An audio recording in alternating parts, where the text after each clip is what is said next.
First and foremost, I'm quite surprised and humbled by the generous introduction. I thought I will come here to just say a short message today, but nevertheless, I would like to extend my gratitude and appreciation to SIPSU for giving me the honor to be around and to be able to grace with you in today's very historic event in the Central Philippine State University here in Victoria's campus. First and foremost, I would like to, in behalf of the Honorable Mayor Javier Miguel L. Benitez and the city and the people of Victorias, to welcome our guests from the National Commission of Culture and the Arts, our resource persons. Of course, we have Sir Joey Suliman Jr. Sir, good morning and welcome to Victoria City.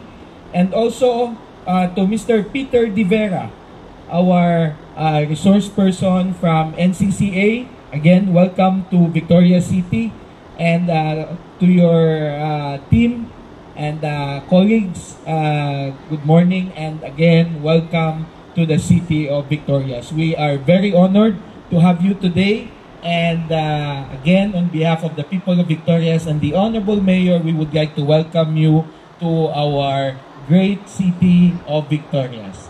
Of course, to your campus administrator, a very good friend, the gentleman, Mr. Noel Fordente. Sir, thank you for having me today. And to our staff and faculty, to our city tourism officer, Madam Rica Calcenia, and of course to our students who are here today, maayong aga gid sa inyo tanan. I am quite delighted by the occasion that you are celebrating today, and I know that it's the first time to be held here in SIPSU, of course, our Culture and Arts Festival.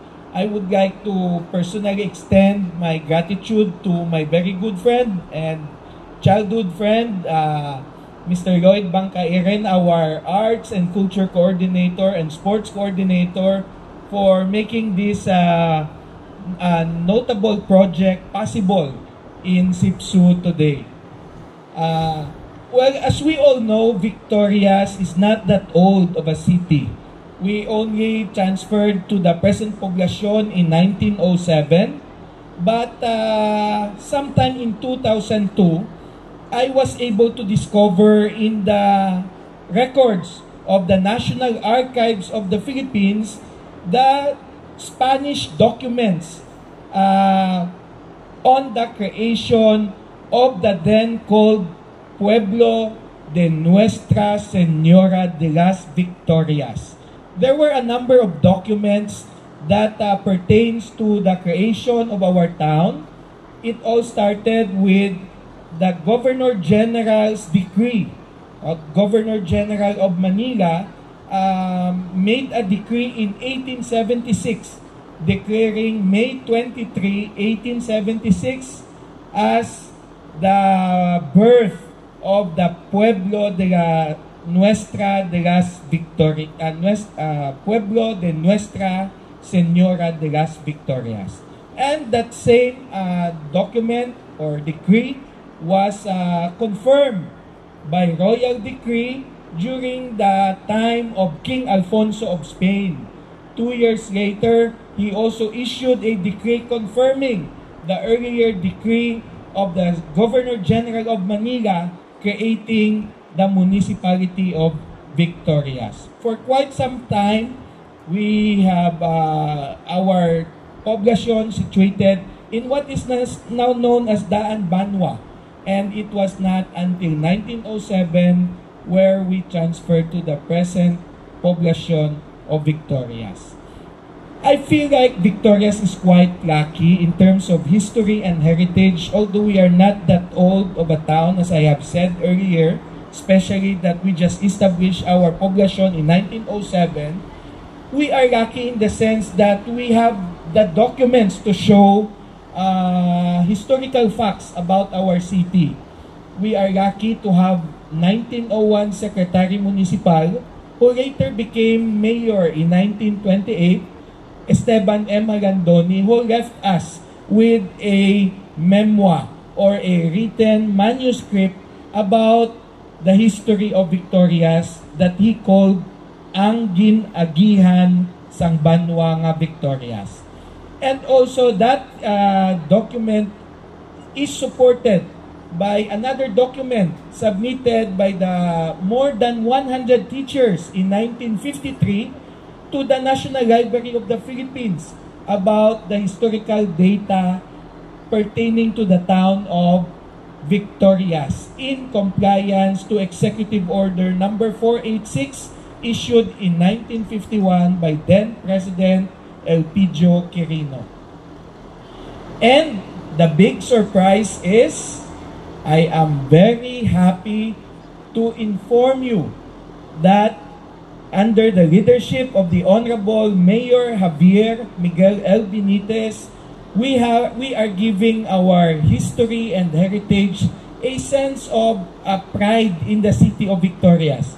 In fact, we are coming up with the first history book about the city of Victorias from 1845 up to 1945, and it's going to be launched on May 23 on the occasion of the 146th year anniversary of the creation of the town of Victorias this coming May 23 here in Victorias. The book is written by no less than renowned Negros historian Mr. Modesto Saunoy.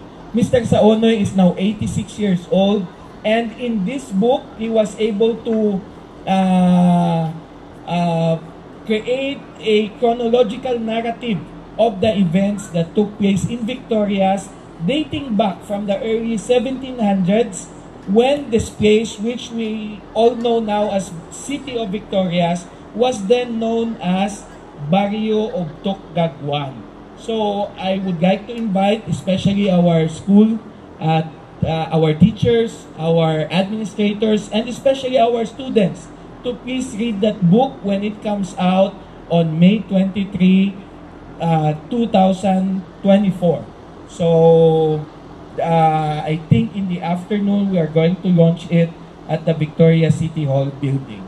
But nevertheless, going back to your activity, I would like to laud our school administration for coming up with this such a very remarkable event.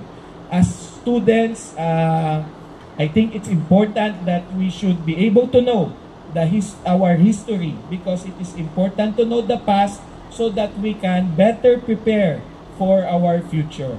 And I'm sure that through Mr. Bangkairen and Sir Fordente, there will be trainings, workshops on dance, on music, on folk songs, and all other literary and cultural activities. I think the Honorable Mayor has created an organization that pertains to cultural and heritage performances in the city of Victorias. And from our history, you can come up with stage plays or local songs or music and incorporate the significance of our city of Victorias today. So again, I am very delighted to see today our guests from NCCA, and I am very honored to have been invited, and I would like to congratulate SIPSU. SIPSU has a very important place in my heart, not only because it paved the way to our students, even from the far-flung areas, to receive better education through a degree and bachelor or college education because of the creation of SIPSU Victorias campus here. And when we speak of SIPSU Victorias, I cannot help myself but always remember our former Mayor Severo A. Palanca for paving the way for the establishment of SIPSU here in Victorias, and for giving our young generation that equal opportunity to receive education and degree, bachelor's degree